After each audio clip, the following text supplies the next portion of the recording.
There once was a time when the left were the champions of freedom. Remember the 60s? Fights for women's liberation, civil rights, the explosion of creativity in music and fashion and art. Of course, not all the consequences turned out to be good, but it was undeniably a powerful and heartfelt expression of freedom. Those revolutions were driven by young people, and they were overwhelmingly on the left. But look where the left is today. Instead of freedom, they stand for control. They are the new Puritans, marching around telling everybody off for the way they behave. You can barely say a word these days without some joyless leftist martinet pooping off about being unsafe or triggered or culturally appropriated or whatever the latest Orwellian epithet is about sexism or racism or transphobia. Of course, sexism and racism and transphobia are wrong, but the way you fight those things is through judicious, thoughtful and considered activism, not the brain-dead mind control tactics of the new Puritans on the left.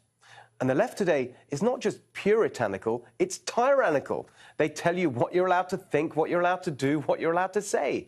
If you transgress, you're shamed, punished, destroyed in some cases. They bang on endlessly about diversity and then proceed to crush the most important diversity of all, the diversity that is the foundation of human progress, diversity of thought.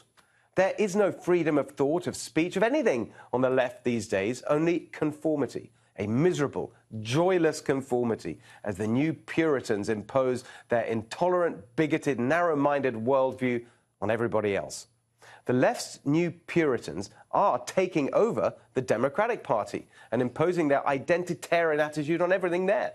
They'll probably nominate one of their own as their presidential candidate in 2020. And deservedly lose, because Americans love freedom. They hate being told what to do. That's why America was founded in the first place. It's why America became the greatest country in the history of the world. Young people especially hate being told what to do. There's bound to be a revolt against the left's authoritarianism and intolerance.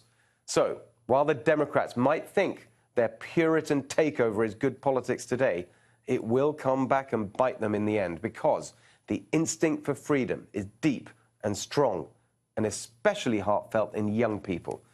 If the left carries on with its authoritarian Puritanism, in the words of the Kaiser chiefs, I predict a riot. Now, I'd love to know what you think. Please follow us at Steve Hilton X and at NextRevFNC.